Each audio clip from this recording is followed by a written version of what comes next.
السلام علیکم دوستو، کیا حال ہے؟ خیریت ہے؟ ٹھیک ٹھاک ہے؟ امید ہے آپ خیریت سے ہوں گے۔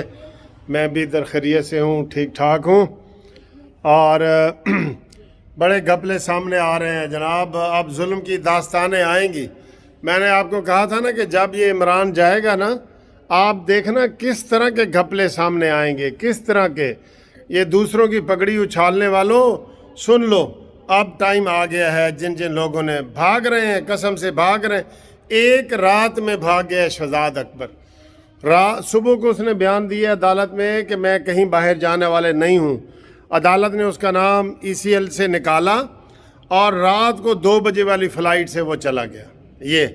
یہ لوگ ہیں۔ یہ اب میں آپ کو بتا رہا ہوں، شہباز گل بھی بھاگنے لگا ہے، اور اب یہ جو ہے کیا نام ہے، زلفی بخاری بھاگنے لگا ہے، معید یوسف بھاگنے لگا ہے، نشتر ثانیہ بھاگنے لگی ہے۔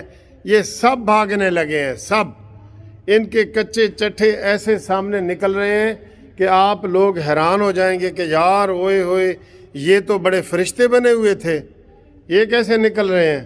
ٹھیک ہے، اب یہ دیکھیں مریم اورنگزیب ان کے کچے چٹھے نکال رہی ہے۔ یہ سازش کی، میرے خلاف چیف الیکشن کمیشن سازش کر رہا ہے۔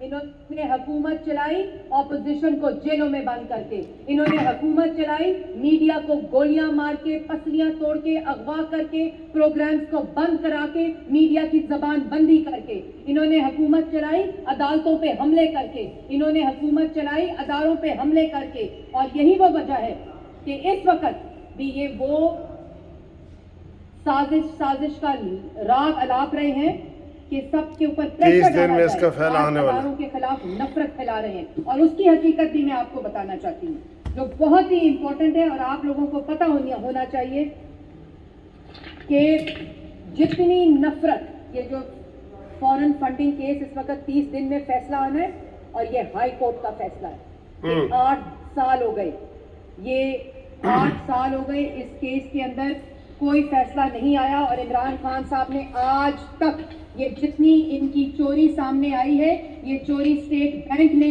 اپنے دستاویز سے پکڑی ہے۔ انہوں نے آج تک کوئی دستاویز الیکشن کمیشن کو جمع نہیں کرایا، اور اس کے بعد کبھی پریشر ڈالتے ہیں اداروں پہ، کبھی گالیاں دیتے ہیں، کبھی نفرت انگیز بیانات دیتے ہیں، کبھی کہتے ہیں سازش ہوئی، ان کے مطابق ڈوزیئر آیا اور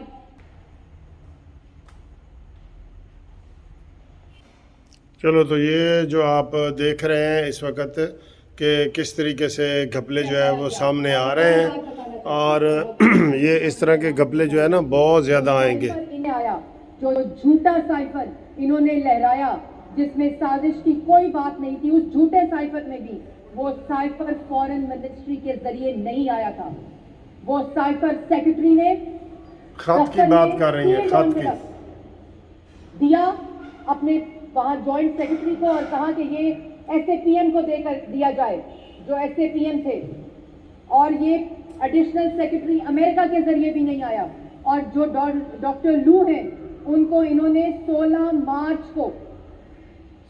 اپریل کو انہوں نے، جب وہ ڈوزیئر آیا، 16 مارچ کو انہوں نے ایمبیسی کے اندر، جو امریکہ میں پاکستانی ایمبیسی ہے، وہاں ان کو کی نوٹ اسپیکر بلایا ایک تقریب میں، جو ان کو دھمکیاں دے رہا تھا، جس کے سائفر کے اوپر انہوں نے پاکستان اور ایک طوفان کھڑا کیا ہوا ہے جھوٹا، وہ ان کے دفتر میں فورن منسٹر کے انویٹیشن کے اوپر ایمبیسی کے اندر کی نوٹ اسپیچ 16 مارچ کو کر رہا تھا۔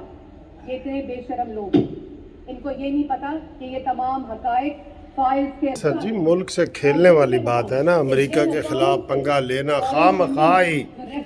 وہ کہہ رہا ہے تسی سانو جی دھمکی دیتی ہے۔ یہ توشہ خانہ کے بارے میں بھی تھوڑا سا سن لیں۔ کہ وہ 1 منٹ میں بتاتی ہوں، چوری پکڑی جائے تو دھمکیاں دو، چوری پکڑی جائے تو گالیاں دو، چوری پکڑی جائے تو سزائے موت کی چکیوں میں ڈالو، چوری پکڑی جائے تو جھوٹے الزامات لگاؤ۔ ابھی کچھ دیر میں کل آپ کو پتہ چلے گا کہ ایک سازش ان کے خلاف الیکشن کمیشن میں بھی ہو رہی ہے، ایک سازش توشہ خانہ کے اندر جو